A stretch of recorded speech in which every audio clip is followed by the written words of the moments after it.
好了，爸爸妈妈们，今天的时候呢，我们 meeting 的时候8点就准时开始了。今天的时候呢，谢谢大家的时候给我这2个小时时间呢，我们在这里呢，静静的去聊一聊明天就这15天我们孩子的一个工作吧。我希望呢，after 这个 meeting 的时候，妈妈们呢，就是给大家布置一份作业，就思考一个问题，孩子们帮我写一份答案。思考了什么问题呢？就是我们到底要教给孩子是什么？我们孩子呢，怎么平衡这一年和接下来几年，甚至10年和一辈子这件事情的平衡度在什么地方？然后要写份详细的这一年你要上些什么课，你要达到一个什么目的，你要用多少时间去做作业，这样一个目的。今天的时候呢，8点45分的时候呢，阿门他就会亲自上线。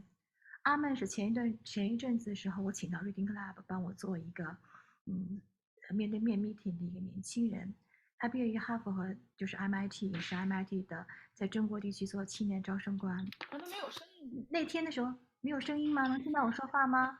没有。OK，然后呢，他呢，那天的时候我听完他讲座，我觉得我学到很多东西，就很想让他跟所有的大家去分享一下。今天这个 meeting 没有任何一个商业目的，我只是想跟妈妈们聊一聊，聊一聊，思考一个问题，做一份答案。作为这假期，明天的时候咱们 studio 放假了，除了考级的和 Kevin 的一些学生以外，所有学生放假了。放假这15天，我想给大家布置一份作业，就是因为布置作业，我们才开的这个 meeting。今天在那个前45分钟的时候呢，有密码吗？我先跟大家先，因为很多人说是他们进不来，密码进不来。对不起，密码我都选我了。进来了 violin 密码是，对，是 Violin，对。对，那个老师，但是那个 violin 那个 V 要小写，大写的话是进不去。我试了好几次，全部小写。行，好，我知道了，所以我再给他发过去。好，谢谢。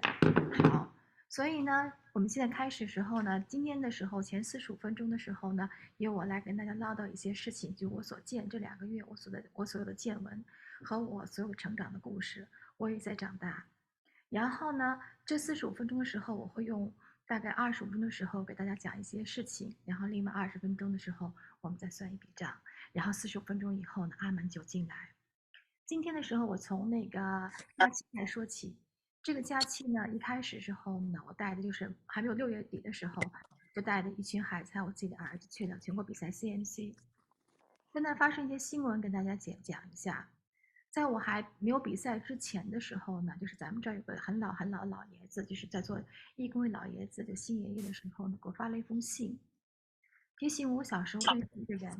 这个人就是那个周广仁先生。周广仁先生应该是一个中国最伟大的钢琴教育家。其实他把新中国的一个钢琴事业带到很高度。他原来中央音乐学院的钢琴系主任，曾经说过一句话，他说：比赛呢就好像中奖一样，概率有多大，就好像中奖概率一样。所以这是周广仁先生经常说的一段话。他带出了那么多的名弟子，他都说这句话。新爷把这句话又告诉我，就说你铭记这句话。他当时告诉我的。当时我很运气的时候，因为我比赛，我希望带的。昨天会是今天8月21号。等一下，特丽斯帮妈妈 OK 好。然后呢，我呢，就是希望带着我的孩子去见识各种各样世界中伟大的音乐家。这次的时候呢，正好有幸的一个叫 Yukon Kim 的一个人帮我伴奏。他应该是 CMC 最年轻的一个评委之一。另外，他还是那个咱们加拿大很有名的一个钢琴家。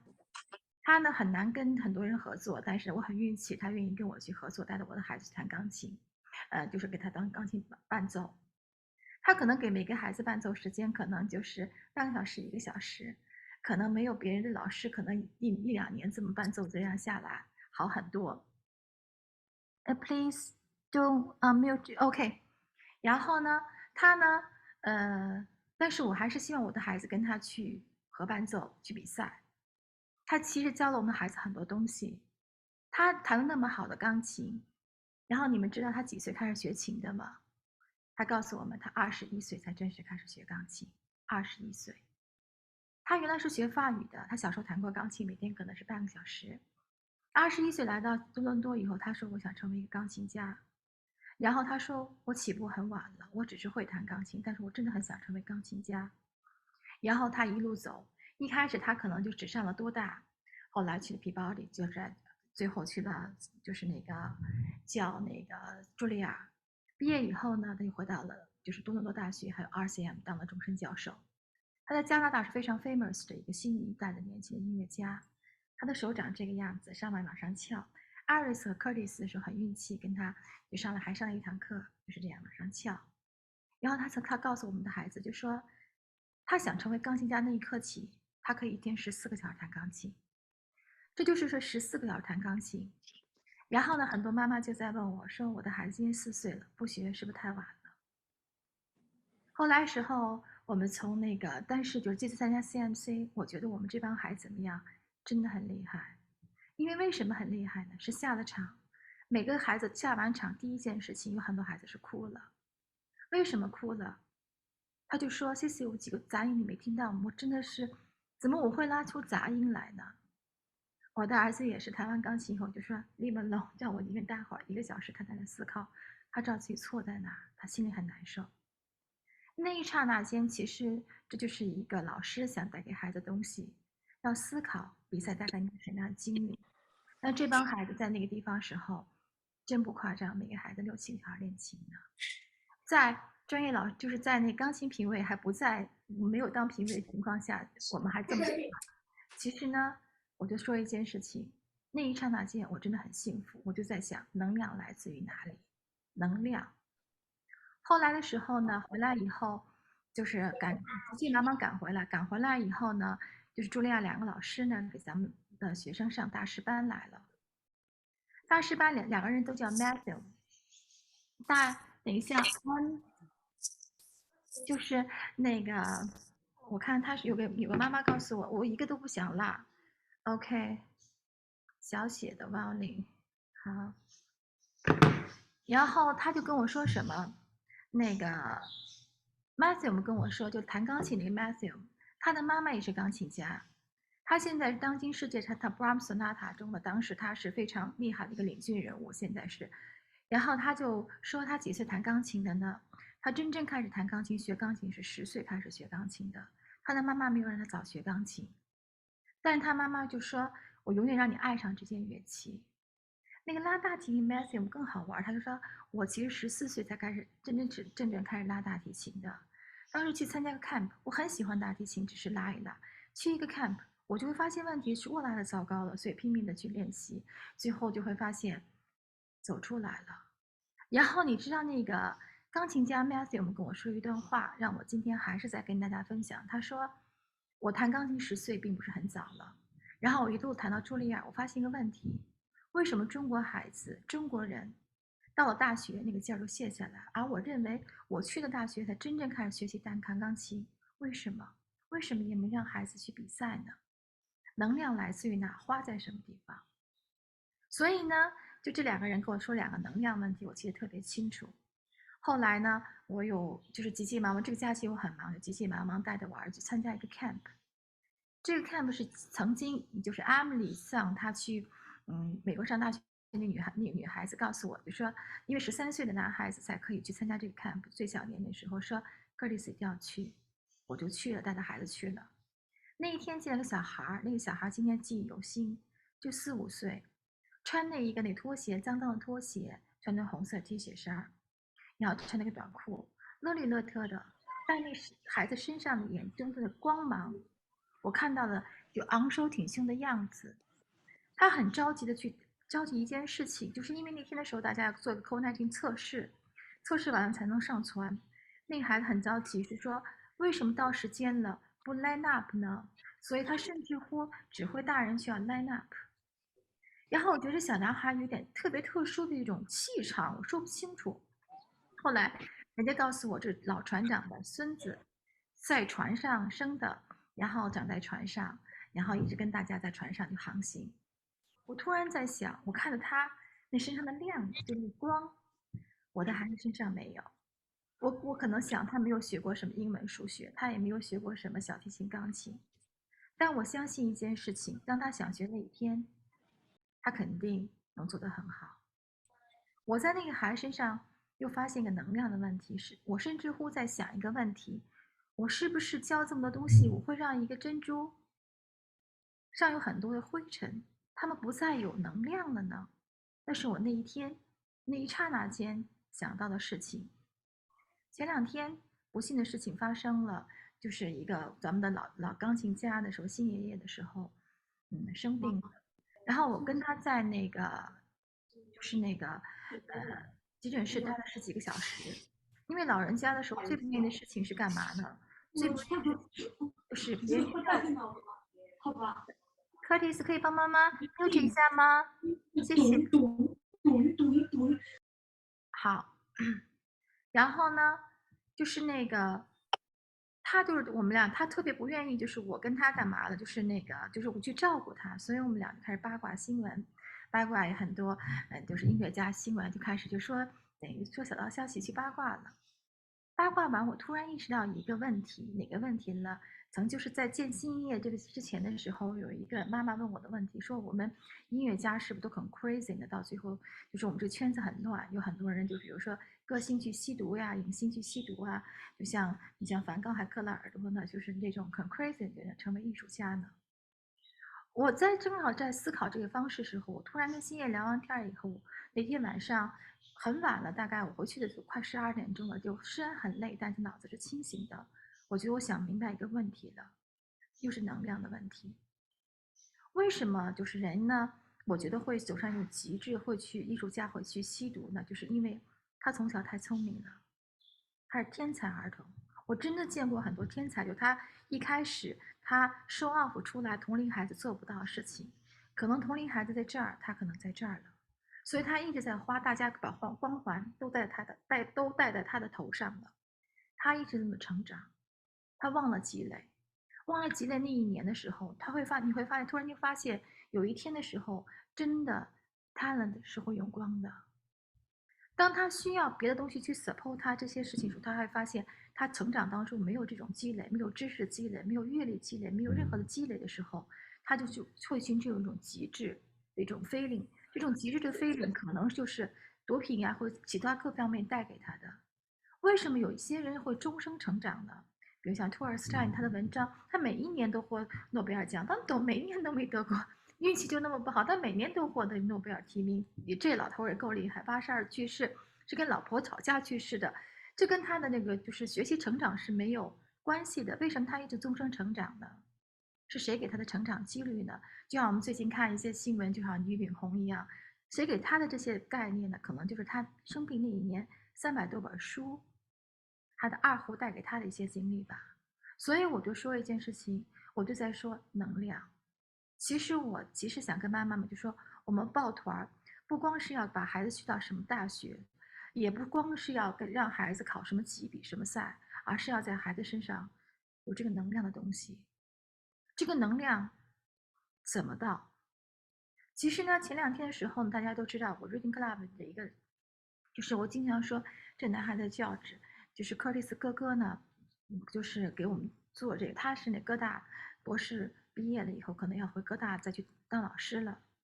你会发现，从他身上你会发现，哦，生命的速度可能对于我们父母亲那一半，可能就是我们爷爷奶奶一辈，可能就是60、70岁；对于我们父母亲那一半，就80、90岁。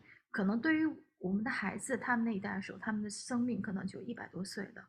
100多岁的时候，你用1/4的人生生命去读书，是真的很好的一件事情。可能就是 Bachelor、Master 和 Doctor，对于现在的孩子来说是必经之路了。所以，一个孩子现在刚刚开始去读小学、去读中学，面临的并不只是大学，他可能面临的是 Master、Doctor。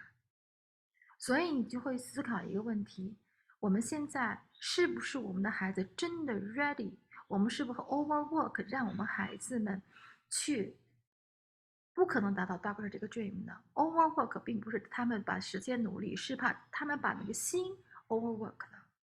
其实他们身体根本没有 overwork， 甚至没有 warm up 起来，就开始是心给 overwork 了，让他累到一种程度，累到以后他们不可能达到一个 doctor 那种地方的压力，因为他们都觉得世界上各方面都是有压力的事情。有没有这样子这种feeling？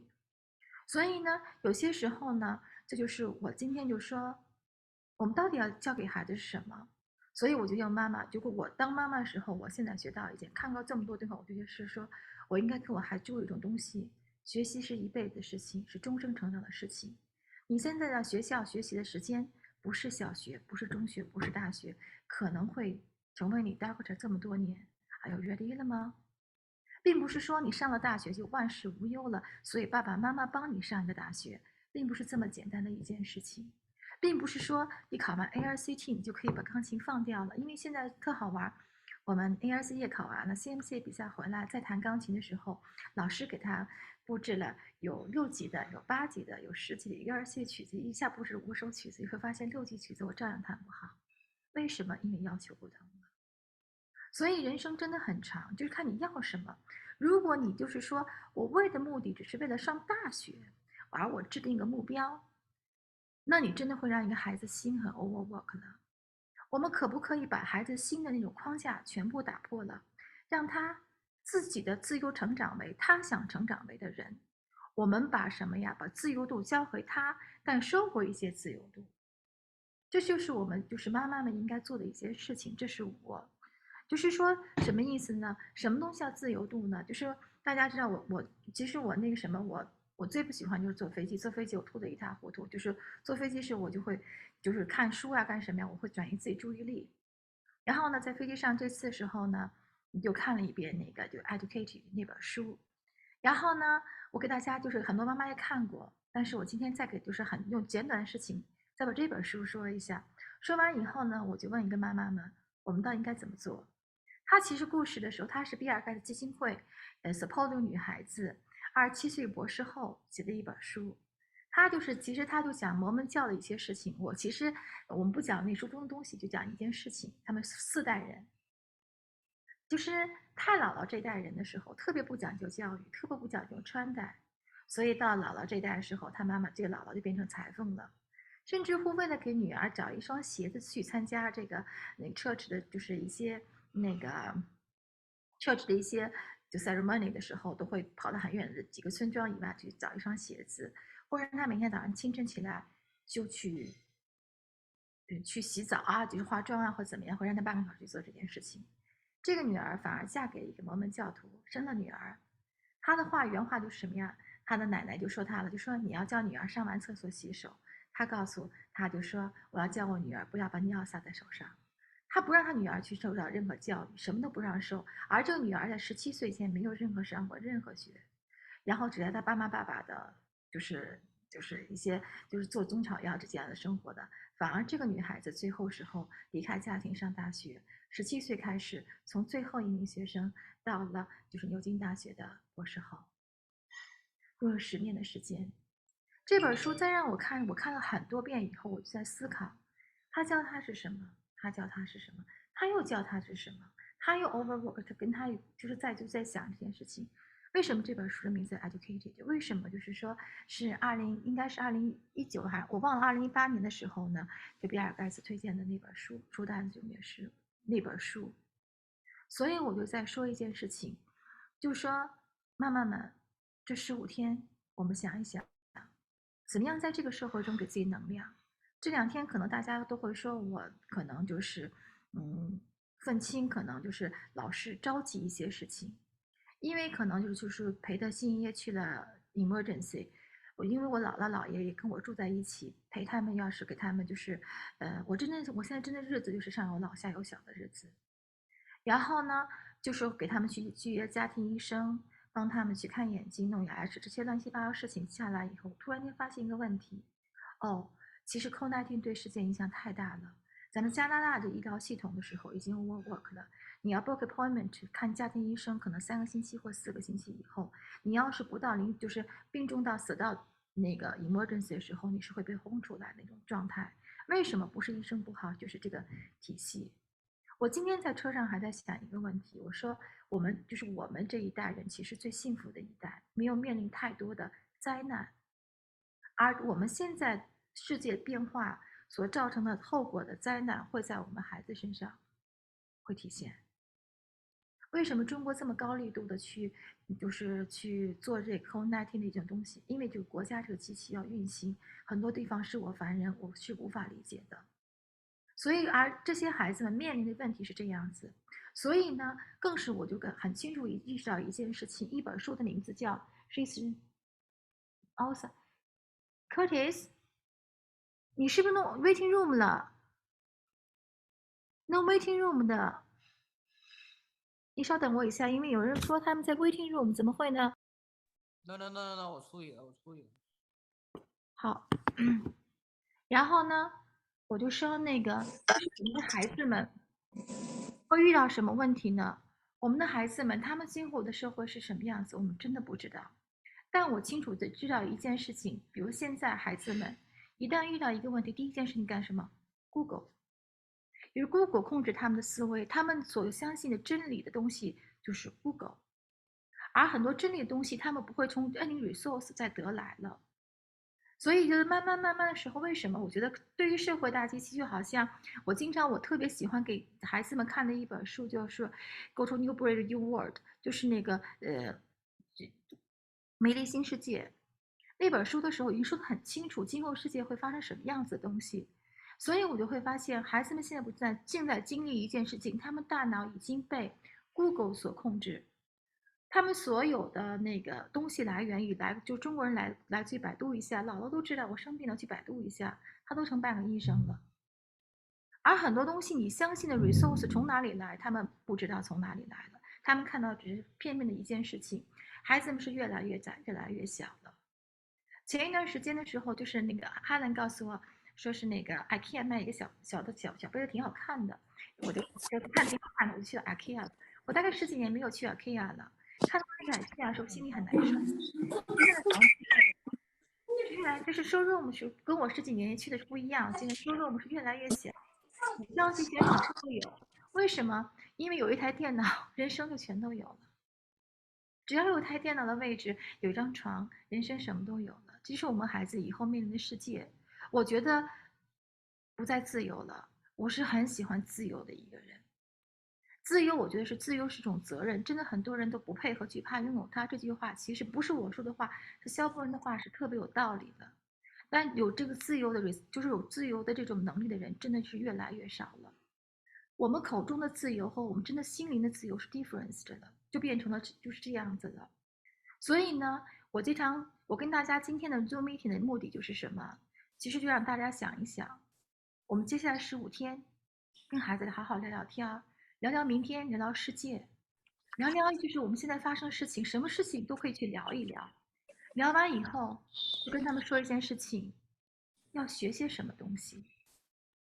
在我看来，就是说现在咱们就说 Stanford 时候呢，是一个以理为一个以理为基本的一个学校。它最让孩子们学习东西其实是什么？一个 AP Liberal Art，因为它就是那个有 English Art 呀，还有是那个叫什么 Liberal Art，就是那个 History，还有一个 Psychology，就是不是Philosophy。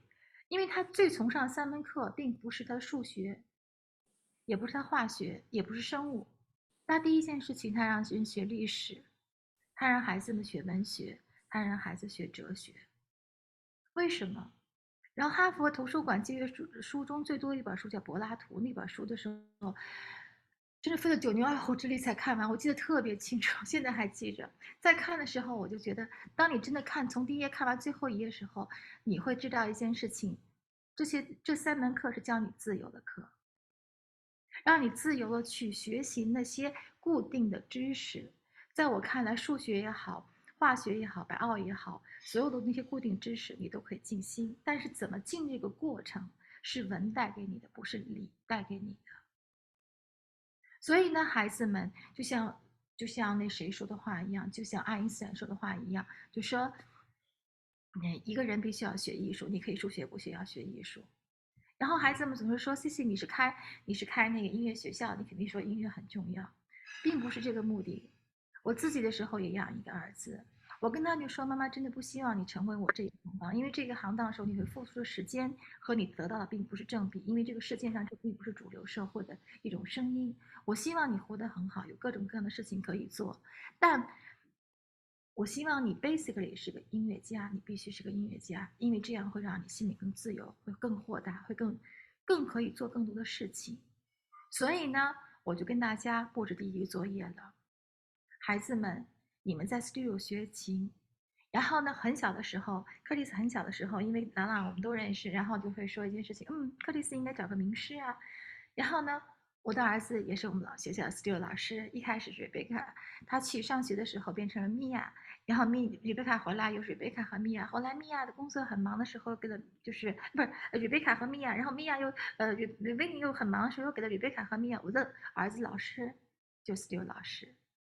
他们还有但是什么样子呢？前一段时间茱莉亚老师就说：“克里斯，你来茱莉亚文可以，但是我不可以，是因为我这有工作，我的养家糊口，我去不了美国。”所以我就说一件事情，我喜欢我所有老师，因为他们一个干净，他们真的一心一意想让你学会音乐这件事情。前2天的时候呢，就是米娅和就是特好玩，因为明天的时候为什么还关不了门？一个女孩叫艾玛，艾玛的时候明天的时候要考 Grade 10呢，她已经11年级了，学大提琴2年半了，要考10级了，不怎么练琴。凯文说她考10级没有任何问题，甚至乎凯文想让她做 One String 的Concert Master。然后这女孩说告诉我，拉琴真的很幸福，因为她现在学习压力很大。前2天的时候，米娅也是拉大琴女孩，就说一件事情，说谢谢我拉琴很累的时候，我拉个琴我就觉得很幸福。然后呢，前一段时间的时候，咱们就有个 Vanky 的女孩子们，他们男孩女孩说他们的钢琴都是 ARCT 都已经 finish 掉了，所以他们每周6的时候在一起排练，然后经常去老人演出。前一阵子的时候，他们在 church 里面开了个音乐会。开音乐会的时候真的是没有大张旗鼓，跟我商量说卖门票，那么卖2块钱一张行不行？因为2块钱的时候我想给了那个这个对什么 hospital， 我说那5块，那5块钱吧，他们就是5块钱就很多。一点都没 miss 掉，他先要讲半天。对，我先说，8点45的时候阿曼回来，然后呢，那个，所以说我就说了，那个他们开了场音乐会，在church里面，那场音乐会怎么样？水平很高，但看的人并不多，因为没有什么宣传。但每个孩子们都很开心，而且是他们把音乐带到大学了，这就是我的目的。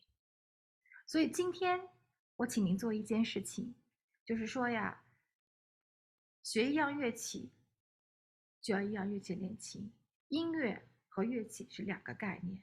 每个人都有权利去学音乐，都喜欢音乐。音乐是听觉，就靠听去想。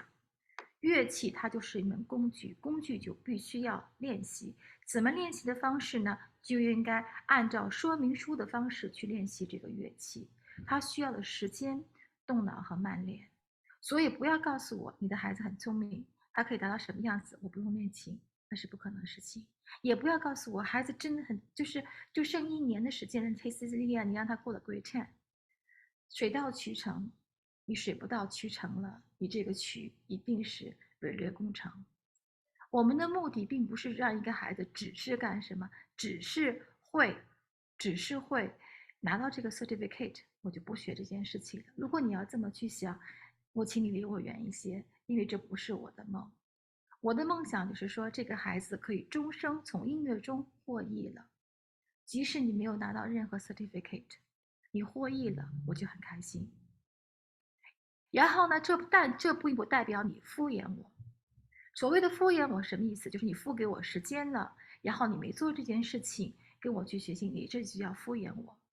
所以我希望咱们是什么呀？共同你和你的代课老师有个 communicate， 你告诉我你的梦想是哪儿，我告诉你我可以给你达到这个梦想，需要前提是多少小时，你需要付出多少小时的认真去练习。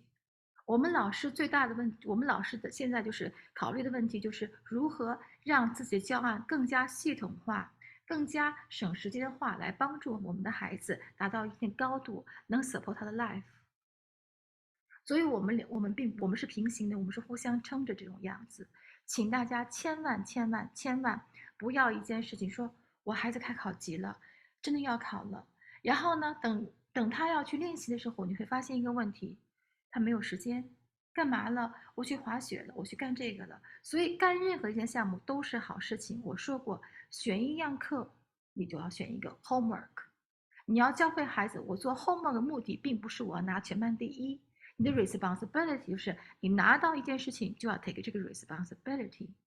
所以呢，慢慢告诉孩子，并不是你学琴的目的就是为了十级以后我要 stop 要砸钢琴了。我说，如果你要想十级以后砸钢琴，还不现在就砸了呢？那还能卖个好价钱呢。所以我就说，这不是说这是个目的，目的就是说我给孩子个 dream，我很喜欢让孩子考试。我说过，考试是历练孩子一个过程，并不是考试是我的终生的一个目的。所以呢，我希望带着所有孩子去比赛。明年我希望带着咱们 studio 大概3/4的孩子，我带你们去美国，就是去那个伯克利音乐学院去，我们参加比赛，去看看世界有多大。其实就是在学习很多东西。在你看完以后，这次我特别开心的一件事情，说我带了一帮孩子去 CMC 回来以后，孩子们接着开始求我上课。另外，我觉得特开心，有人求着我去上课，为什么呀？因为他们会练习，他们会觉得起价2个小时简直太容易了。他们知道一句话要拉好一句话，需要的是什么呀？需要的是时间和慢练，就这么慢了以后都不一定是好的。所以我就再次强调一件事情，就是关于什么？我看的时间就是因为7:40阿曼就会8:45他会上来，所以我就说这就是我今天我让妈妈们思考的问题。我思考完这个问题以后，我就要跟孩子们去结这个账了。我给孩子有几个规则。第一个规则，妈妈们跟孩子去说。然后这边我跟我儿子马上也上中学了，我就跟他说妈妈对你的要求。然后他说他要做一个什么样的人呢？那天跟 Eric 2个人小朋友在一起聊天，说我们做什么样的人。我说好，你们先把自己的人设设计好，挺好的一件事情。但妈妈对你的要求就是，老师当天的功课当天做完。不，因为这儿的老师功课这样，比如说他星期一布置完功课了吧，他星期五才收功课了，是不是？很多孩子到星期四晚上赶功课。我说 no，如果你永远当天的功课当天做完，你会发现一件事情 ，life is so easy，从第一天开始就做起，从第一天就开始做起。所以你试试看，跟孩子们说好，就开学第一天就说第一天的功课第一天做起，到开学就是最后一天的开学，也是放假那一天的时候，你还是这么做，你会发现 life is so easy。这是第一个作业。第二个作业，给每天的时候固定时间去练琴，固定的时间去练琴。你就是比如说星期二，我就星期二的时间，我就是3:30到4:30是练琴时间；星期三4:30、6:30是练琴时间，固定时间去练琴。如果你没有固定时间，就这个星期我就是说可能有4天练琴，我有3天练不成琴，你一定要第一时间告诉你的代课老师，我能练多长时间琴，因为你俩是相辅相成，是互相帮助的中断，不用跟他去藏。然后你没练琴也告诉你代课老师，然后请他给你想办法，我们这个怎么样解决这个 situation。所以呢，这2件事情我说过，固定就是每天作业，学校功课是每天作业 on time 做完。然后呢，练琴是每天要去做的一件事情。第3件事情，孩子们每天的时候可不可以读半个小时的书？就半个小时，固定的。睡觉以前半个小时，一周的时候起码给自己3个小时读书时间，就3个小时读书时间。然后我跟很多孩子说，早上起来的时候给自己3分钟 meditation 时间，告诉我这一天要做些什么事情。好，今天起来以后我就知道今天要上什么课，下午要怎么样想一遍。然后晚上睡觉的时候3分钟给自己批判一个时间，就想一想我今天什么做得好，什么做得不好。我们是人，我们不是神，但我起码知道我哪儿做不好，第2天我去改。可能我天天改不了，但我天天给自己评判一个东西，并不需要妈妈去评判我什么东西。所以每天给自己打一个分，不用告诉妈妈，就是我自己给自己又养成一个 self control 的一种能力。所以呢，就是给孩子们3个这样的事情。另外一件事情，学会什么呀？学会就是复习。第4个事情，什么叫复习呢？你12月21号要考，比如说你5月几号，5月，比如说我就说5月7号你要考 AP 了。好，很简单，你的什么呀？你的 Spring Holiday 你就不要去夏威夷玩了，因为你5月7号考 AP 的，它跟你的夏威夷它是 broken 的。为什么呢？因为任何一个考试，它就需要时间。你不要告诉我你真的很聪明，你也不要告诉我我们家旁边邻居说人家没怎么学，人家考过了。有些人的运气，你是否有这样的运气？第二件事情，你是不是真的可以去这么做到？所以现在的时候呢，就是你要有复习时间。比如说我们这儿哈米考试、黑学考试，然后呢，你要来我这儿做题，做多少道题。不要只告诉我老师，我们同学的时候考得很快哦，我也要很快的考完喽。可以，我可以让你很快考完，但是我怎么快的方式？因为现在作假太严重了，这个题我可以提前给你做了，要不我替你做了，你考试也行吗？只要不会待着，不会待着，你终生没有问题的。你现在就是 RCM 现在很混乱的一种状态，你要通过这个混乱来证明你想拿那个 certificate。对不起，你离我远一点，我做不到。所以我说过，考任何事情，这次的时候大家不是有个孩子，就是考试时间都问老师说这个东西做不做，老师说我根本不帮你解释，他说别老师解释，他说别老师是别老师，我是我，我不会帮你做任何这个事情。我现在做了，看似你过了，但是对于人生来说，我可能是害了你了。所以呢，我就说过，就是我这4个要求，4个要求完了以后，今天的时候看一下孩子，我还有8分钟时间。8分钟时间的时候呢，我再跟大家就说一件事情。我再次强调，今天我请到阿曼的目的是什么？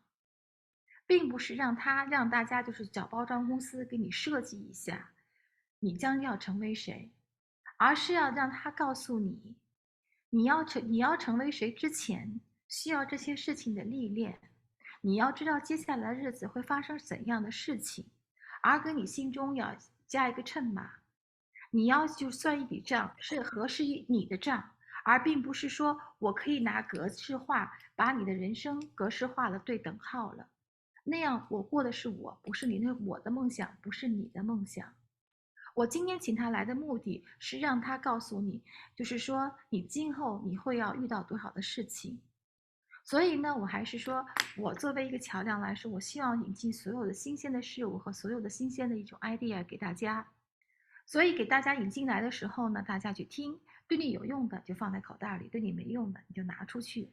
如果你说我想纪念这个人好，在你不用花钱的前提下，你可以去跟他 email 去做这件事情，他呢会给你回你的任何 email，这是他答应我的事情。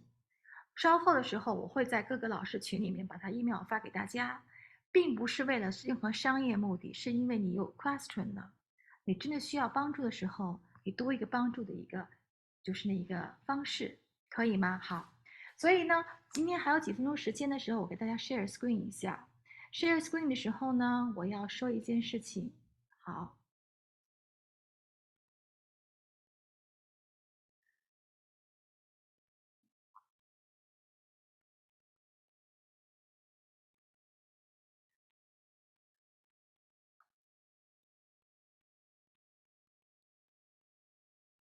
好，是在这儿，不对，好。我再次强调一件事情，就是今天我 share 这个 screen 的时候呢，跟大家说过很多次了。在 share screen 之前的时候，我再说一件事情，我的目的并不是说你非要去什么地方，而是说你会遇到什么样的事情。就是还是一件事情，通过这件事情把孩子能量提高了，就是我们的目的。也就是说，一个孩子成长需要，就是上大学的时候需要2件事情，缺一不可，这2方面的事情。第一方面就是学习，学习的时候有什么呀？你就读中学呀，课程难度、排名呀、平均成绩、SAT 呀，这些所有的东西都是你要在学校里学到的知识。一会儿阿门会跟你一一。就那个，我正好见了。然后其他方面有什么呀？就是说申请文章推荐信这些东西的时候，我再次说一件事儿，这些事情的时候，是因为你已经达到某些程度了，你通过一些文书表达出来，而并不是说通过这些文书的设计而使你变成谁。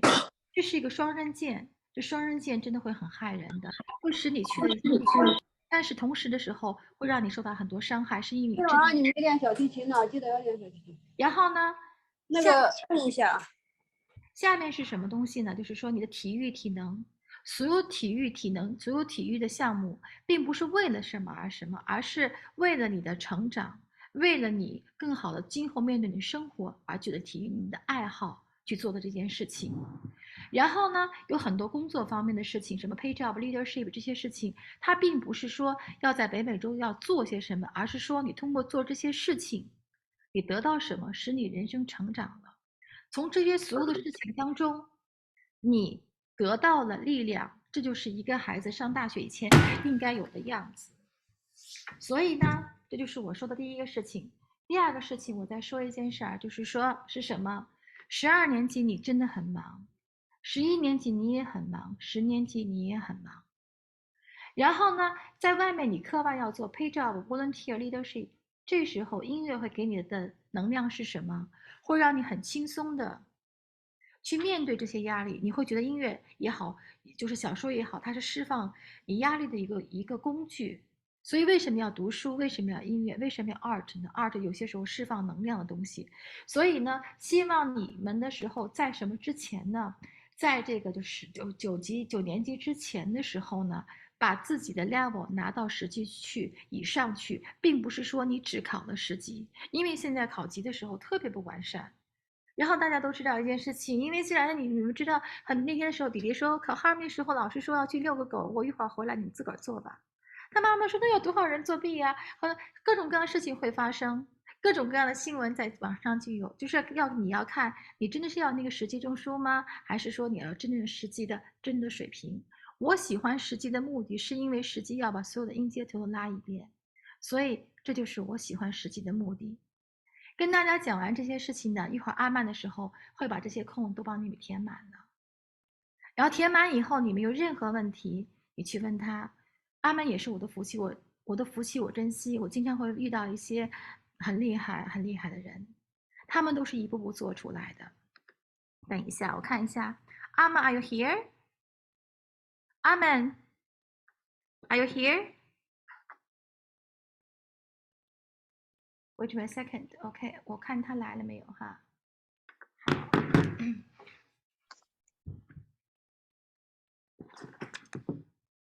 我看一下。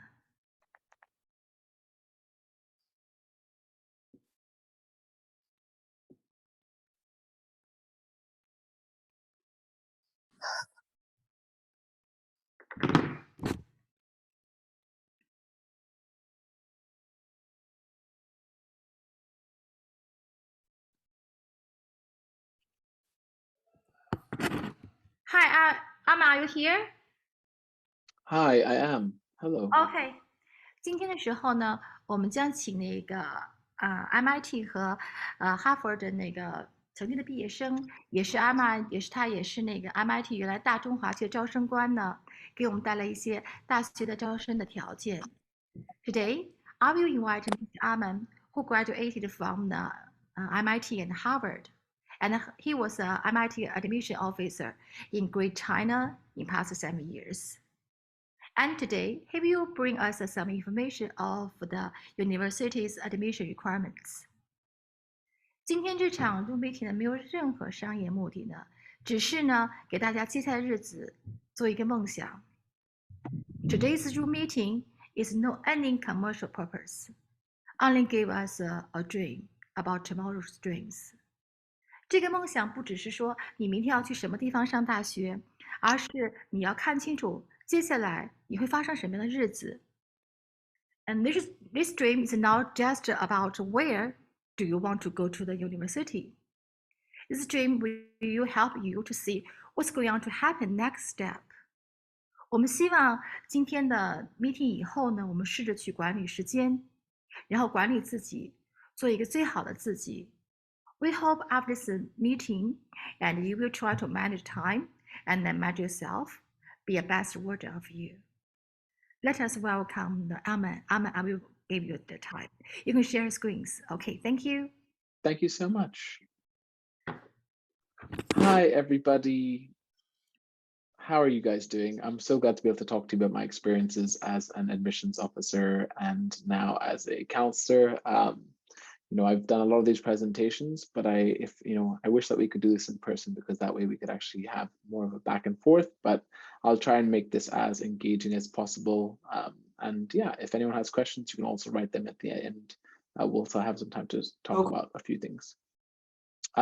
So today we're going to be talking about how do we crack the top 10 schools and really make use of your time over the high school career of your son or daughter, right? So, you know, a lot of parents know that it's very competitive these days, but what does it really take to stand out? I'm going to hopefully summarize that for you in some short detail. So just a bit about me before we actually start. This is what I looked like before COVID. Lots of hair, very nice suit. Now look at me, I'm getting older like all of us. So I've been a counselor for about 14 years. I got my high school degree at United World College of Singapore, and then went to Colby College for my bachelor's degree. I then was an admissions officer at MIT, and I've been a school counselor as well at a school which did the AP curriculum. You know, I administered SATs, APs, all that type of stuff. And for the last 10 years, I've been working as what we call an independent counselor, working with families one-on-one to help them just figure out how do they make their son or daughter have the best chance possible of getting to their dream school, but also, yeah, just really learning a lot about themselves in the process so that they can get to university and hit the ground running, I like to say, you know, so really making the most of their high school life. Yeah, you know, what our agenda for the day is, you know, the first thing is we're going to talk about how do we know how competitive a student is. The next thing will be, you know, what's the course and curriculum selection? I think a lot of parents are curious about, you know, AP versus IB versus A-level versus BC national curriculum, you know, those types of questions. We could definitely talk about that in some detail. Then we'll talk about how do you actually crack the top 10. We'll talk about a few different types of achievements out there and then wrap up with some case studies and some questions, okay? So the first thing is, how do you really know how competitive someone is? And, you know, this is a section where I'm going to talk about my experience. I will say that I was trained at MIT, so I definitely have a bit of a STEM bias, but I do feel like MIT as a school really tried to boil down admissions to a science as much as possible, as much as they could, even though we know that, you know, highly selective admissions is holistic, right? Which means that everything matters, right? So the first thing is to remember that everything from 9th to 12th grade counts for your admission, right? If you're in 8th grade and you win a big prize, it really will not make a very big difference unless it's a really, really big prize. But in 9th grade to 12th grade, everything from that point on is really relevant for your university application, okay? So what do I like to summarize this as? You know, in 9 and 10, I'd say this is the time for high school students to really discover their interests.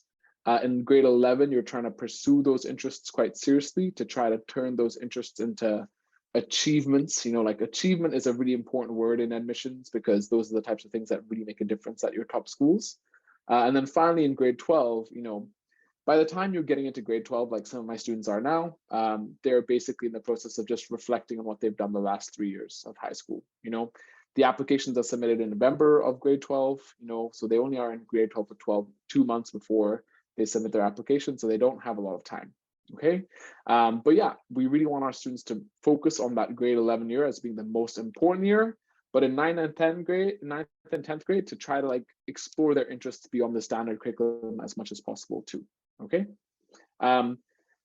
So some of the simple takeaways I'd like to say to parents is, number one, most of what makes a student compelling is decided by the end of grade 11. That is a really important thing to recognize. If you are coming in grade 12 and thinking like, oh, I'm going to get it together in like 3 months, it's going to be impossible, right? So grade 11 is really the most important year for students to take seriously and really focus on turning their interests into achievements. Most students who apply to a top 30 university are going to be what we call standard strong. Standard strong means that they are relatively good students at their high school. They have good activities. They have no real achievements in their field of interest, but they're like nice kids, right? So they have good grades, good activities, but they are not necessarily going to be that top 20, top 10 school material just because their interests, they don't have any tangible things to show that they're really outstanding at something, right? For less ambitious students, my suggestion is it's better to be unique than ordinary. So like if you're an expert in math, so some students will say like, oh, I really am interested in mathematics, but they have no prizes in mathematics. If they say that, it's not going to really help their case when they apply to a top 30 university.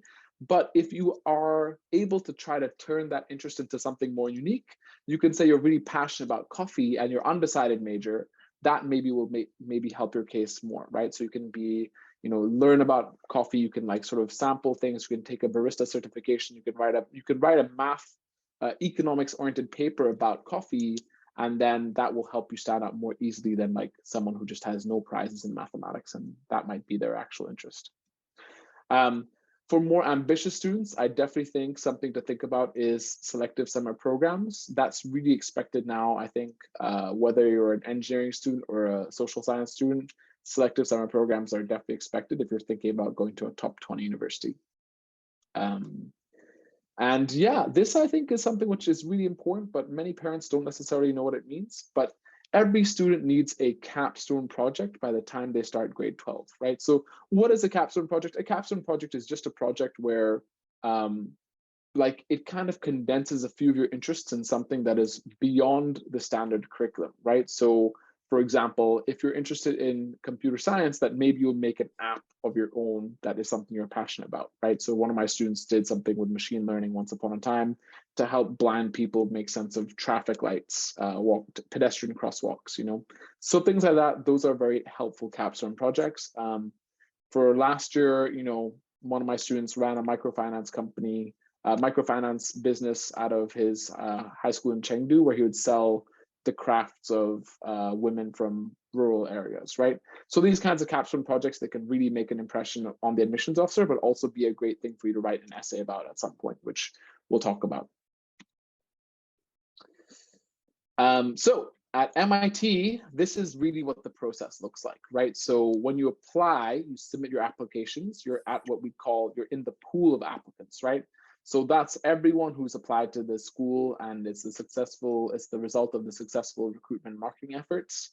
Once those cases come in, the admissions officers then distribute those cases to various admissions officers. So like if you're applying from Canada, there's usually going to be one admissions officer who's reading all the cases from Canada, which is a lot, right? So the reason they do that is they want that admissions officer to really know the context of your high school well, right? So what are the best schools in Vancouver? An admissions officer who's familiar with Vancouver and British Columbia more generally, that's, they want them to pick out what are the best schools that they want to have strong relationships with, right?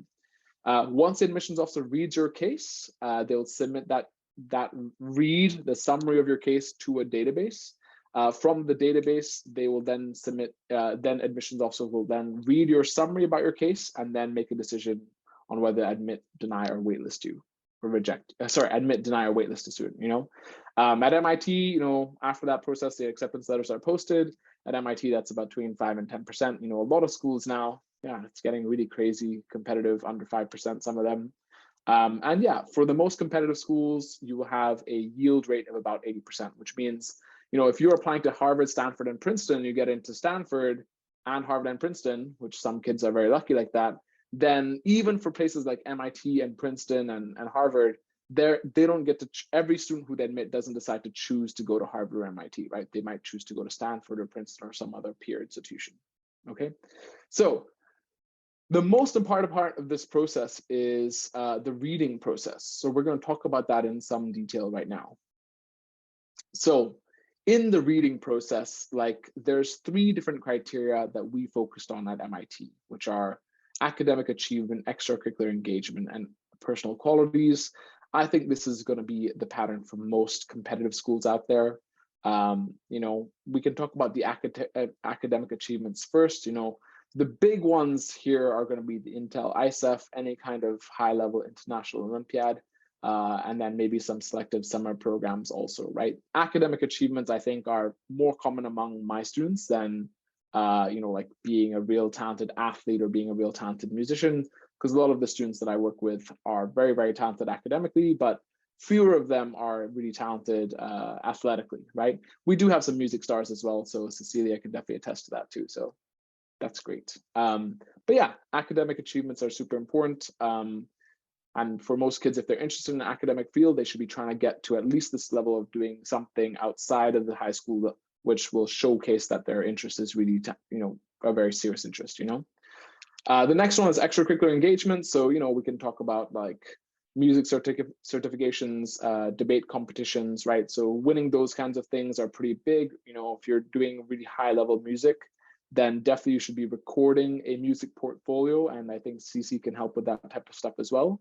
And then finally, you know, personal qualities includes things like leadership, sense of humor. You know, at MIT, we really looked out for students who have a very great attitude, a very joyful personality, have a lot of natural resilience, because again, it's a very, very tough school, right? So at these really top schools, a lot of times they do worry about students who have been getting straight A's their whole life. And then if they really have a hard class, they really don't respond well to it, you know, like they get very depressed. So having a really strong, like, you know, sense of resilience, sense of joy is very, very helpful in that case too, right?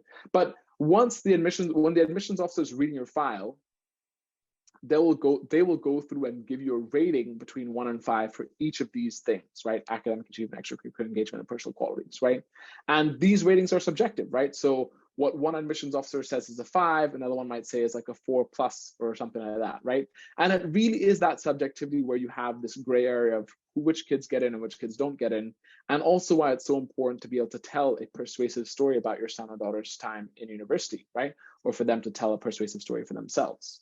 On top of these 3 ratings, then there's also going to be this idea of fit. You know, I think we can talk about this in a lot of detail, but it's, you know, the succinct way of saying it is that like the student really understands the culture of the school and is really a good fit for them. Like it really they really belong at that type of school. And that is something which is, again, a little bit subjective, but yeah, you can talk about it. And especially if a student gets to visit, they might know better about, you know, what that school is able to offer. Okay. Whew, I know I've said a lot, so bear with me. If anyone has any questions about this section, feel free to enter that into the question section. All right, into the chat box, sorry. Here's the most important part, right? If the admissions officer who reads your file does not get a strong sense of who you are, you will be forgotten, right? Remember, the person who reads your file, this person who gives you ratings on these different criteria, they may not be the one to eventually read your case at the admissions committee's level, right? The committee may be separate. They may only read a summary of your file. And so if that admissions officer who reads your file does not give you a very persuasive or does not write about you in an enthusiastic way, it is very easy for the committee to think of you as a forgettable case, right? So it's really important you make a good impression on that admissions officer who reads your file, okay? So that I think is a really important thing for everyone to understand, right? The person who reads your file may not actually be the one to sit on the committee who eventually admits you. And I think for parents, that's somewhat confusing and sometimes scary. Okay, so let's change gears a little bit and talk about how course and curriculum selection matter. You know, I think a lot of parents have questions about, you know, is AP better than IB, or is BC curriculum satisfactory? Is it going to be enough? So here's what Stanford will say, right? So Stanford says that if you should be taking a course load of reasonable and appropriate challenge in light of the academic opportunities at your school, you should work hard and achieve at a high level in a full complement of academic subjects. You should consult early with your secondary school counselor, right? It doesn't say anything here about being an AP student or IB student at all, right? It just says that you should be taking the most challenging courses at your school possible, okay? Now, that means that it can be AP, IB, A-level, all kinds of things. And in truth, like they will admit students from all kinds of curriculum backgrounds too, right? So if you're at a decent school in BC, I would suggest that you really just make sure that you're doing the best you can at your school. Make sure you're taking the most challenging courses available. This is what Princeton says, right? They say, we understand that not all secondary schools offer the same academic opportunities, and we give full consideration to students who don't have access to all of these courses. So what do they say? They say 4 years of English, 4 years of mathematics, 4 years of language, 2 years of lab science, and 2 years of history. And here again, they say this very important part, right? Whenever you can, challenge yourself with the most rigorous courses possible, such as honors, advanced placement, and dual enrollment courses. Dual enrollment just means that you're taking a course at high school and then maybe also at university. So if you are at Lord Byng High School in in Vancouver, if you are at St. George's, if you're at some of these local high schools, you can actually do a dual enrollment thing with UBC or Langara. You can actually get advanced coursework like that, and that will actually look very, very good to an admissions officer. They will say, we'll evaluate the international baccalaureate, A-levels, or other diploma in the context of the program's curriculum, right? So this is all to say that if you have access to AP courses, you should be taking them. If you are in an IB diploma, you don't necessarily have to take APs, but you should really be pushing yourself within your IB diploma course, right? So make sure you have good grades in your school context, and that's basically all they need you to do.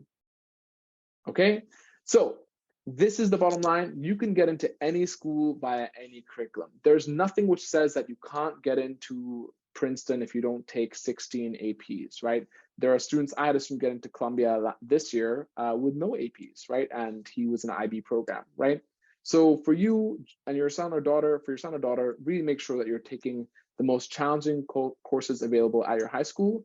And that might include university level courses, right? So that means you maybe will do a dual enrollment thing if you have the opportunity.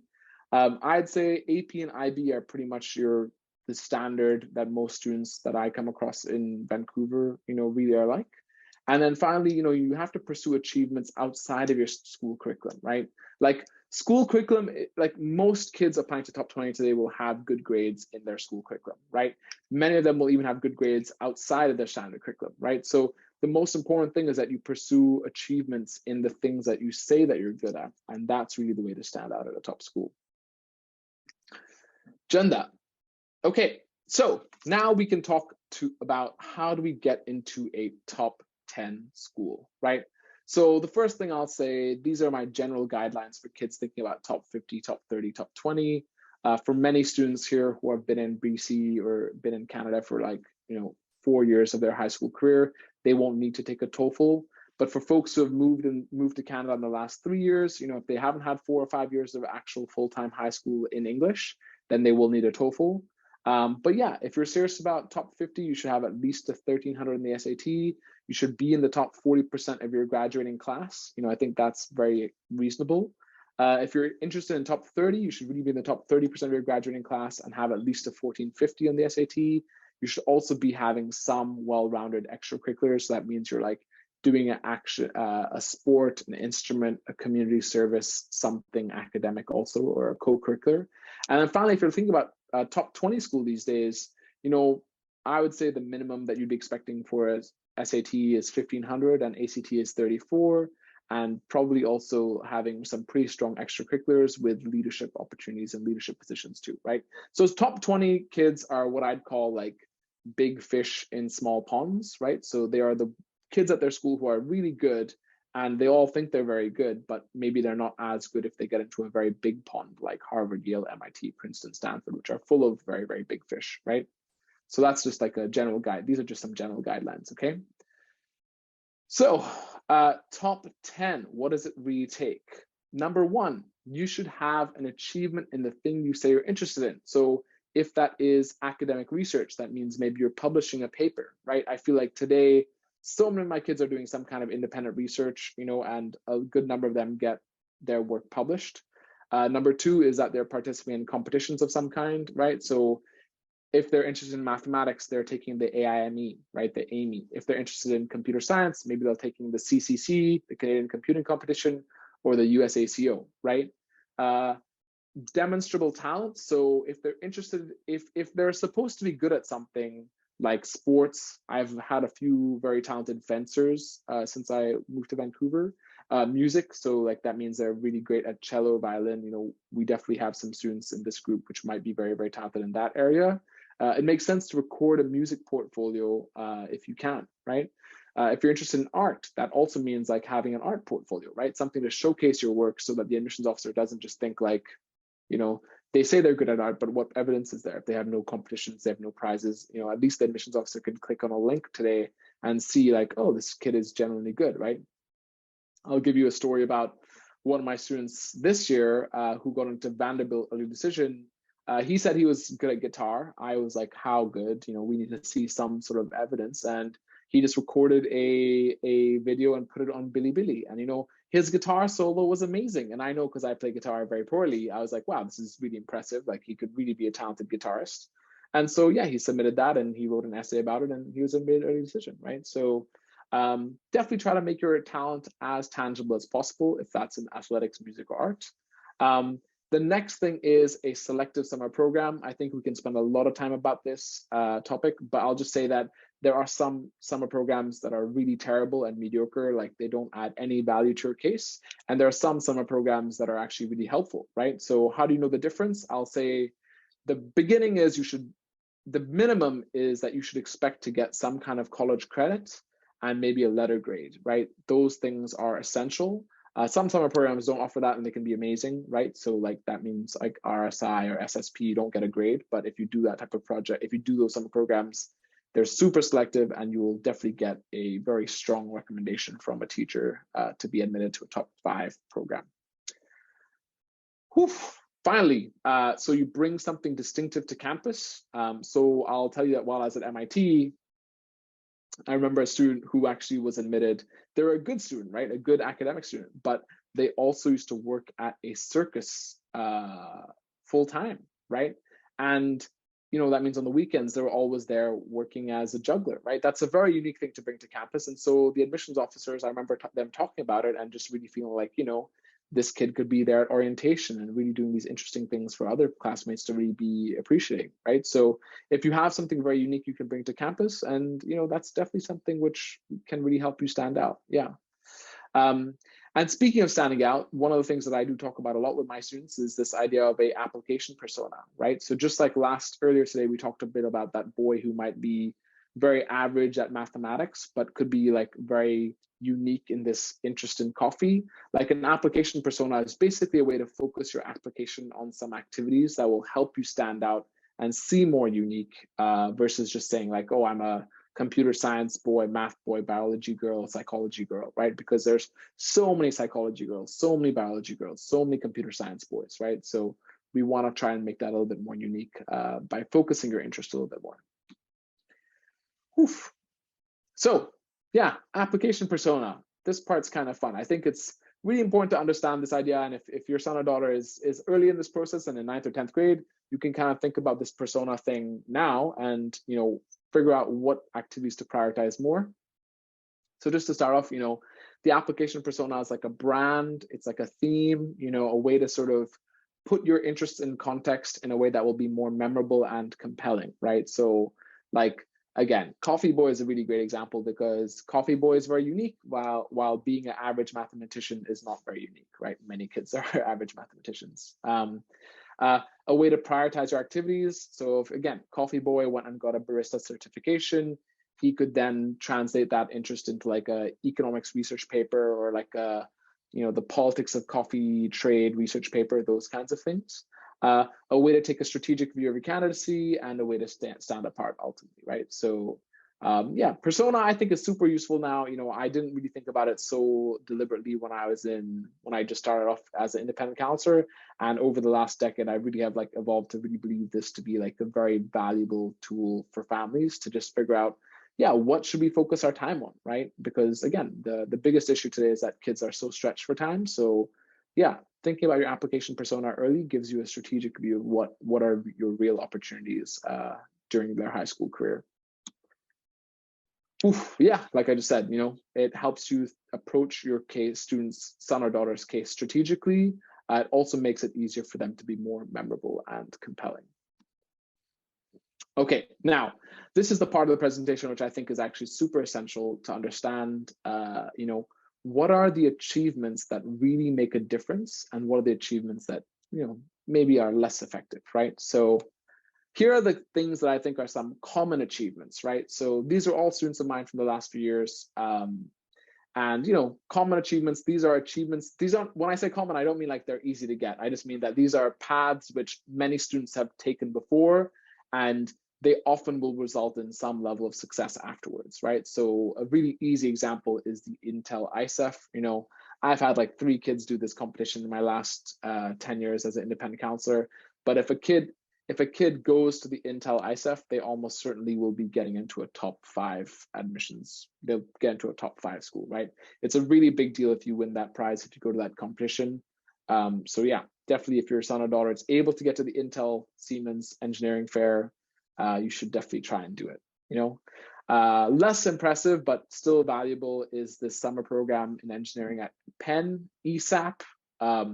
I had a girl who did that program in 2018, Lucy, who then went on to Penn Early Decision. It's a great program. You know, it's very hands-on, and for children who are interested in engineering but don't necessarily have a lot of experience with it in their own project, it's great that they actually go ahead and go to that program. Okay. So mathematics, there's actually lots of opportunities for students interested in mathematics to shine. So the easiest example I can think of is actually the AIME. I think at MIT, you know, if a student had an AIME score of 8 or higher, we would always think of those students as being genuine mathematicians, right? I will say that there are kids from China who take the AIME in grade 10 and get, you know, like a 7 or 8 or 9. There's very, very advanced mathematicians these days, especially coming from China. But, you know, even in Vancouver, like I have one girl who's got like an AIME of 14, you know, and that's a test out of 15. It's really tough to get that score, but that's a very big score. That's a very big recognition. And, you know, if you're interested in math, then that's going to be a real standout feature for your application. Of course, if you do well in the AIME, you maybe be invited to do the IMO, right? Super hard. I've only had one student in my last decade of doing this work do the IMO. The ARML, which stands for the American Regional Mathematics League, that is a more team-based math competition, but if you do very well on that in America, it can carry a fair bit of weight also. So for social sciences and humanities, there's a summer program called Stanford Summer Humanities Institute, SSHI. So I had a student this year who got into Stanford after doing that summer program, in addition to other things, obviously. But yeah, it's a great summer program. He got a lot of recommendation from the professor who taught it. It can all really make a big difference in that regard too. Then as far as research, you know, a lot of kids will do independent research nowadays, and I think that is very, very valuable. You know, I had a girl get into Cornell this year who did an independent research project. There's a girl I know 2 years ago who went to Northwestern. 2 years ago, I had 2 kids who got into Chicago doing research programs through VIX and Pioneer. So Pioneer Academics is the program that I really recommend. You know, it is a 4-credit summer program organized by Oberlin College, which will give students the chance to work one-on-one with a professor. And that experience by itself can lead to a very valuable letter of recommendation and an evaluation, which if the professor really likes you and really thinks you're outstanding, then that can really convince an admissions officer that you're above average for sure, and maybe even above average compared to college students. So it's definitely a good opportunity too. And anyone can apply for Pioneer. And so I recommend my kids apply in grade 10, and most of them are not successful. So then they apply again in grade 11, right? But these are all familiar paths, right? These are all paths which most kids have the opportunity to do if they are able to apply for them. I'd say if you apply in grade 10 and if they don't get in, try again in grade 11. There's many more as well, but this is a good place to start. So uncommon achievements. So this is what I think it's like very, these are achievements that most kids never do, right? So one example is I had a student who got, you know, who did 6 higher level subjects in the IB diploma. And then she also did 9 APs on top of that, right? So she's really just like a testing god, like Shweba, right? So smart. She got into Harvard, Yale, Princeton, Stanford. It's a super uncommon achievement to be able to do that. I've never had a student like that ever since then. And I don't know if I ever will, right?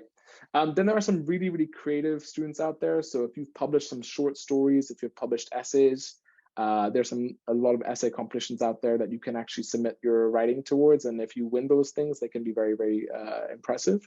I also had a student who was very, very talented in music, and she got into the Columbia Juilliard dual degree in 2019. So yeah, pre-pandemic. So the world has changed a lot since then, but yeah, you know, these kids are super rare, right? They have this interest that is very, very, it's so undeniable when you see it, but it's not something which most kids can just apply or try very hard and do, right? It really takes a whole lot of discipline, commitment, and extraordinary talent to get there. So yeah. So let's just talk about case studies for a second. I'm going to give you one very straightforward case, which I love to talk about because it's so easy for parents to understand and so easy for our students to see what really makes a kid stand out. So here is my student Richard. So he was at Fudan Fuzhong, interested in biochemistry. He had an SAT of 1470 and a TOEFL of 113, which in the grand scheme of things is not so impressive, right? But he also has this prize, the best in category at ISEF, right? It's a very, very hard prize to get. He got like $30,000 or $20,000 just for doing his research. So it's a serious prize to win, right? What are his challenges? He had relatively weak writing, he didn't have great testing, and he didn't really have a very well-rounded extracurricular life, right? But the fact is that his case is super straightforward, right? Why is he very straightforward? It's because the admissions officers just see one thing, right? They see that he has the best in category and first award at the 69th Intel ISEF, right? That first prize in his award section. So he's effectively just, he's got the good scores, he's got good grades in his high school, he's decently involved in his community. He's a nice boy, right? He's got a nice smile. Most children today are nice. They're friendly, good, easygoing people. My job is to make sure he has like pretty decent essays at least. And yeah, like when you see him, you know what the admissions officer sees, right? He basically is a walking prize. He's won the best in category prize at the best science fair in the world for his age. And it's impossible for an admissions officer to reject that unless there's like some obvious red flag in his case, right? So for me, I'm like, oh, very straightforward case, right? And he was eventually admitted to MIT, which was not surprising, right? He has this big, big prize, okay? So let's take a look at a student who is much more ordinary in the context of students applying to top universities in America, right? So this is a student of mine whose name is Sophia. So Sophia, she was also at Fudan Fuzhong, but in the IB diploma program. She's interested in sociology and economics, right? Her SAT score was 1520 and a TOEFL of 115. She's a really bright kid. She's definitely smarter than me when I was her age, but she's also applying at the most competitive time there is to be a young person applying to college. And I have tremendous sympathy for her for being so stressed out during this whole application process, right? So her big prizes are she's very involved in US academic decathlon, and she's also interested in LGBT rights and women's issues in her school, right? So what are the challenges with her? She had very limited exposure to sociology beyond reading and Coursera. So she didn't really know how to really make a project out of her academic interest. She didn't have a lot of leadership when we first started working together. And she was very smart, clearly, very, very smart girl, but also super anxious about her own potential, right? Which I think it's so sad because again, she was so much smarter than me when I was her age, but just the whole rat race of this application to the top 10, I think it can be really hard on some kids. And I always think that kids should never think that their acceptance letter is their destiny, right? Their destiny is always in their own hands, right? So what did we do? We really tried to develop a clear application persona, right? So the first thing is that she is not just a girl interested in sociology and economics, she's a public intellectual advocating for equality for all, right? So what does that mean is that she's really pushing this idea of social justice, economic justice, an activist for LGBT rights, etc., right? So the first thing is that we dug into an issue in sociology that was very important to her, which is about this idea of reproductive health in China. She did a really good research project on her own, independent research, right? No mentor, no one helping her, just goes out there and surveys students, and she gets their input about ideas of dating in high school, sex education, two-child policy, which in China is now happening, right? And yeah, like she produces a research paper, but she also makes that the focus of her personal statement when she applies to college, right? She also organized an organization at school that would bring to light her interest in LGBT rights and gender education. So that means like, yeah, she's very involved in raising money for this cause. She really felt like that was an important thing to do in China at the time. And then, yeah, she took her interest in US academic decathlon to the next level by organizing the first USAD scrimmage in China, which is a really great leadership achievement for her. So these are the big things that she did that I think really helped her make this application persona become more clear, right? LGBT thing, research on sex education, and this leadership she did with her USAT, right? And interestingly enough, she was rejected from her early decision school. She was rejected early decision, even though she went there for a summer program, and it was very stressful for her, right? She felt like, she really doubted herself, right? And it sucks for kids like that because they really get stressed out about it. But You know, we just like really encourage her to not get too worried, to just keep working hard. And yeah, she was lucky enough to get admitted to UChicago early decision too, right? And in the letter that she's admitted, the Chicago admissions officer is like, oh, you did such a great job with your writing. You know, we really felt like da da da da, right? So it is a subjective process, right? We don't have any certainties that girls like Sophia are going to get into their top school, like their top 10 university, right? But we know that if she does everything she can, if she's using her persona well and building a good profile, she'll have a good chance, right? And I'm so glad that she got the school she wanted, because she really was so smart, right? And these kids all deserve to get to a great school, but it just so happens that we live in this hyper competitive time, right? So yeah, she got into Chicago, and yeah, that's a very, very important thing to recognize. So I want to make sure that we're wrapping up today and leaving enough time for questions. So some of the big things that I want folks to know is, number one, you know, school grades always come first. You know, if a student doesn't have good grades in high school, they're almost never going to get into a top university, just because that is like the precondition for being competitive even.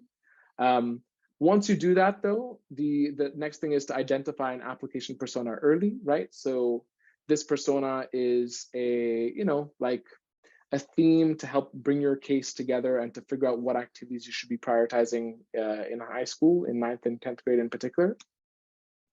Don't be afraid to prioritize. I feel like that's a really important thing too, right? To prioritize your activities. Yeah, like if you do come across a setback, say for example, you apply to a summer program in 10th grade and you get rejected, don't be afraid to try again, right? If you do a competition in grade 10 and you don't do well, make sure you do it again in grade 11, right? Submit to multiple academic journals. Say, for example, you get rejected from an academic journal for your research, definitely try again. You can always do that, right? And yeah, the next thing is definitely apply to selective summer programs, right? That's super important for you. Make sure that your son or daughter, if they're serious about going to a top school, is applying to selective summer programs, because I think that is one of the easiest ways to get a common achievement these days. And make sure that they have the best chance possible of getting admitted to a top university. And finally, yeah, this word, achievement, it is super important, right? Kids who have interests don't get in. Kids who have achievements do get in, right? It's not enough to be like, oh, I'm interested in this idea, right? You should take that interest and translate into some sort of achievement as much as you can, okay? So I now want to make sure that we have enough time. I don't know if we have enough time for questions. If yes. our, yes, yeah, no problem. Thank do you. we have some time? Yeah, yes, if people, okay, great. So if people have questions, feel free to ask them in the group chat. So the first question is, how does an admissions officer tell a student's personality? Yeah, and so they're asking a personal statement and teacher's recommendation letters. Absolutely, right? So one of the things that we do talk about is like, you know, with your application persona, do your teachers, can they see evidence of your persona in your school life in some way? So again, if you're a coffee boy, are you talking to your teachers about the coffee you make? Are you talking to your teachers about like how the politics of coffee, the trade of coffee, the commodity prices of coffee, right? There are ways to make sure your teachers are also giving the same impression of you that admissions officers are getting from your personal statement and activity profile too, right? But that's one of the things that I definitely do with my kids is we talk about, you know, how do we make sure your brag sheet, like the thing you give your teacher before they write the letter, how do you make sure the brag sheet is giving a coherent impression of who you are and where you spend your time, right? So yeah, that's absolutely true. Your letter recommendation definitely counts towards showing your personality. The next one, how would many conspicuous achievements work?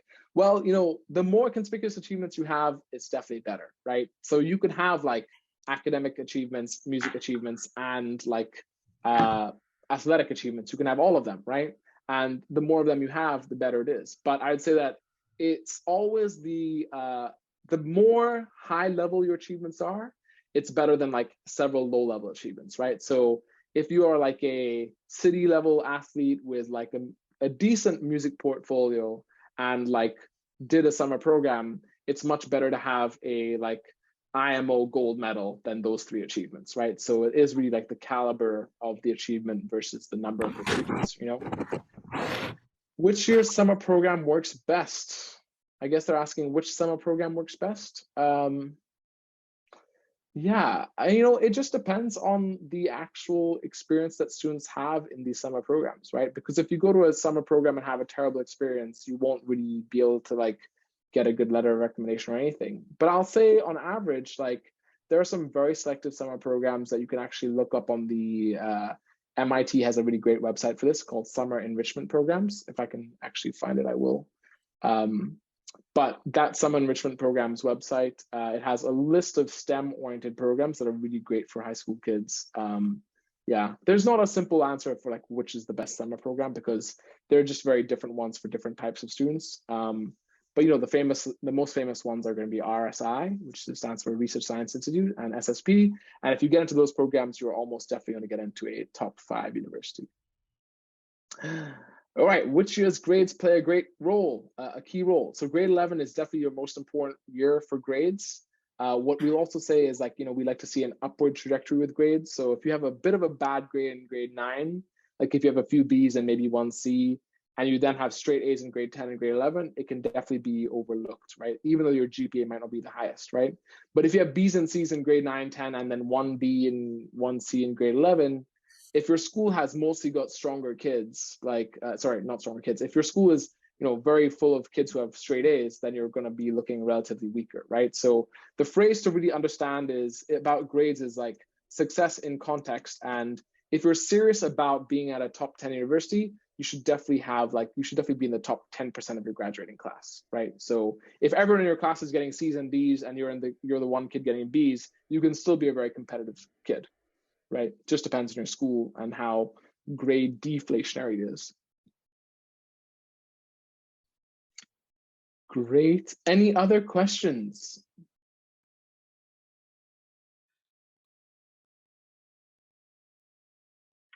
Hi, Aman. And Yes. Mom told me, can you write down the summer program you said a moment ago? And if I I can. Yes, if you. Yeah. Yes. I'll just get this link for you guys. So there's many good summer programs, right? So what I'll say is at MIT's website, they have a great list of good summer programs on the MIT website. So you can see, if you just research this stuff, it's relatively easy to find some of it. So these are all very STEM-oriented programs. If you're interested in like humanities or business programs, the ones that I'll say are LBW at Wharton, and then SSHI, which is at Stanford, right? And those things are the ones I recommend most. There's also this one called TAS, which is held by this thing called Telluride Association. It's very much like good for future lawyers and social justice type students, but not necessarily for all kinds of kids, right? But yeah, there's a lot of great summer programs, so it's hard to kind of condense it all down into a very, very short list. But I hope that helps some people.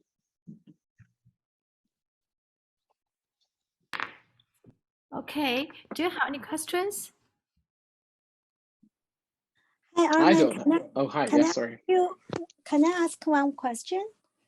Sure. About foreign language? Because I noticed that many schools requires second language maybe 2 years or 3 years. Yeah. I noticed like the one you just showed, Princeton, require 4 years of one language. Yeah. So could you explain that? Oh, no, they don't require 4 years of one language, like of English. Yeah, they all require 4 years of English, that's for sure. Oh, so that's just English. It's not Yeah. Not second language, no.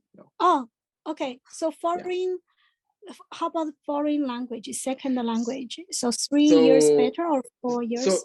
So if you're one of these things is like, it's going to be based off your school's graduation requirements more than the university's requirements, because most schools do not require you to have 3 or 4 years of second language.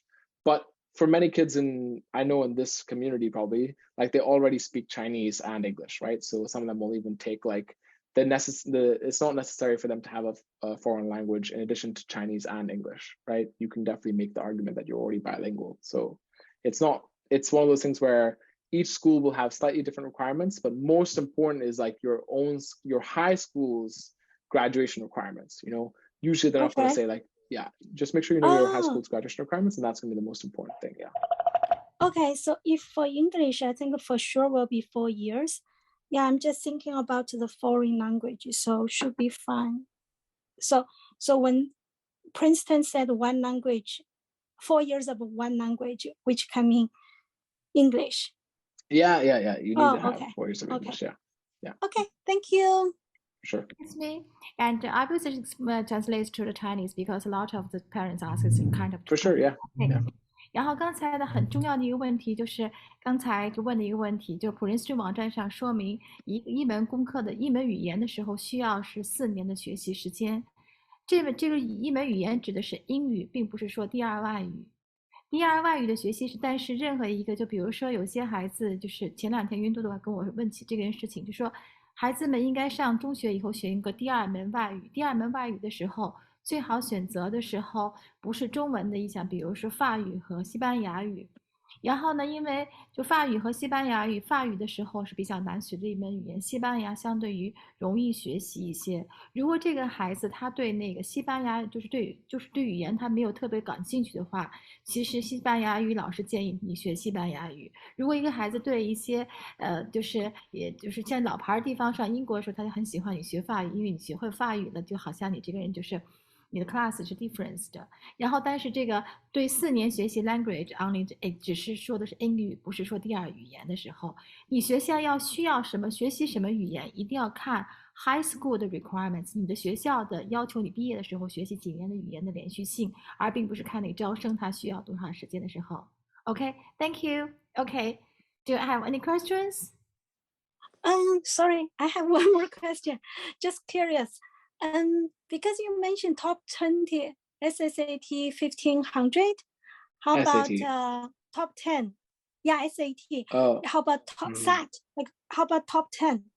What's the minimum? Yeah, I would say there's no, these are all like threshold numbers, right? So if you have a 1520 and you apply to Cornell or you apply to Stanford, you're not going to be rejected because, so my student who got into Stanford this year, he had a 34 in the ACT, right? So it's like he met the threshold. He's not going to be rejected because he has a 34 or 1520. I'd say 1520 is my guideline for my kids who are applying to top 10, is that if you don't have a 1520, you might be rejected. But I have my student who got into MIT with a 1470, right? So again, testing is a threshold. You have to have achievements that are in your field. If you think you're good at those things, that is the most important thing, right? So whatever you say you're talented at, that is the most important thing. You have an achievement in the thing you say you're good at. Okay? Thank you. For sure, yeah. Thank you. And the last question? Yes, yeah. Chat. Would you tell us a little bit about multilingual? Would it help apply if the high school does not have the course? So I guess this question is like, is it helpful to be bilingual or multilingual? Absolutely it is, yes. But like, if it's not, so I'll tell you, like, if you're multilingual and you just, you speak Chinese, English, and French, which I feel like some kids in Vancouver definitely can do, like, it's much more impressive if like you have some sort of recognition that shows your fluency in all 3 things, right? So maybe you are helping to work as a translator in some capacity for something, But being multilingual by itself is going to be a little bit tough to really stand out, just because, like, it's not going to, again, an achievement. The achievement is the key thing, and of course, like, being multilingual is an achievement in some ways, but is it tangible that they can really prove it somehow? I think that's really what we want to see in some ways also. Okay. All right. Theodore's mom, Alice. From my understanding, 4 years of requirement of English learning is just to avoid the test of TOEFL. If I don't have 4 years, a good TOEFL score works too. Please correct me if I'm wrong. So this is one of those things where, like, if you're in a Canadian high school, you should be having 4 years of English to bypass the TOEFL. Yes, that's true. But if you don't have 4 years of English in a Canadian high school, yeah, you need a TOEFL in that case. It's not an option. You have to have a TOEFL. There's no option. If you have 4 years of English, some kids are in Canadian high schools for 5, 6, 7 years, and they still have terrible TOEFL scores, right? For those kids, it's lucky that they don't have to submit a TOEFL, right? So I hope that makes sense, right? If you don't have 4 years, you need to take a TOEFL. Can I add something to this, like to what you just said? Armin, just sharing. Yeah, I know one student whose English at school got lower grades, and he came to Canada in grade 9. So maybe he's going to take TOEFL, even is not a requirement, just to show or to support his English proficiency. Do you think that that's a way? I mean, it's totally, there's many ways. Yeah, there's no one way. Okay, thank you. Do you have any questions? Okay. If not, thank you, Aman, to share us a lot of deeply and sorry. Can you? Oh, sorry. Okay. Parties can help me the. Okay. Now, thank you, Aman, to share us a lot of deeply question, deeply answer. Thank you so much, Cici. Yes, thank you so much. We know that I just learned 2 words, persona. Yeah. 人 Who is 你 Who are you? 你是谁？第二件事情 achievement， 你的成就是谁 ？About yourself, your personality. So be best to you. You have big dream. You have to have big dream. You know what's going on next step. What kind of things you have to do next year. Make big dreams and do it. At the same time, manage the time and manage yourself. Okay, thank you, Aman. I already passed Aman's email to the users the WeChat. 我们妈妈 group 里面的时候呢，我已经把那个阿曼的那个 email 的 pass 给大家。I want to be a bridge, and to connect both. And if you have any questions, you can direct ask Aman. If you have any subject do you want me to share with you, I will invite Aman again to come here to share. Yeah, I love talking to Cici because I can so feel that Cici likes education in a big way, right? Like it's very important for young people to have like high ambitions for themselves, but also remember to like know themselves as they go through this journey, right? Because life is not a very fixed script. It's very tough to know what every step will hold for them, right? But I think it's very important that after everything, they always keep their ambition steady and yeah, really pursue their dream. I think it's important that young people stay idealistic in this world. It's they're our hope. They give us hope, right? Yes, yeah. And I think we're so lucky. Thank you so much. Thank you, Aman. See you guys. Bye. See you guys. Bye. Thank you. 今天我们的会议呢就到这儿为止了。大家如果有任何问题的时候，如果下一段时间你们还有什么问题想跟我去 share， 有什么事这个想跟我去 share， 我会尽可能的帮你请来你想见的人。但是不管请来谁，都是自己要每天去做。做的时候呢，就是一件事情。我请妈妈们做一个聪明妈妈，做个聪明女人。就是我们想想，我们是要还达到这样的目的，我们换一种方式跟他相处，不是为了目的的而为目的的达到目的，而是我有目的了。这是我的一个，就是我的梦想。我要利用这个梦想时，我 deeply 做些事情，真正达到它。当我没有达到它的时候，我照样会很快乐，是因为我 try my best 了。所以我真的很希望我所有的孩子可以 try your best。你们刚才妈妈就问了 SAT，yes SAT 就是个鹰头战，1500分以上，1520，就是你看你是谁，你不要说他没有个标准的框架，说你非要干一件事。Grade 10 ARCT 会怎么样帮助你？但是你在认真做这些事情的时候，会真正的帮到你。你认真的做每一件的事情的时候，你的人生另外一条路就变展开了。15天作业别忘了，就是说妈妈们，我们做一个梦。第二件事情是那个写个 schedule， 每天做些什么日子，把日子细化了，细化成365天，细化成小时，细化成分钟，跟孩子1分钟算账。明天晚上的时候8点钟的时候 reading club 的孩子开会，然后呢我一会儿还再给你们发明天8点我要又布置另外作业。这2天就是整理好行囊，剪个头发，然后呢准备好书包，买件新衣裳，孩子们去读书了，做一个很好的一个新学期的新学生，好吗？还有什么问题吗？没有了，就完成我的作业吧，好吧，拜拜。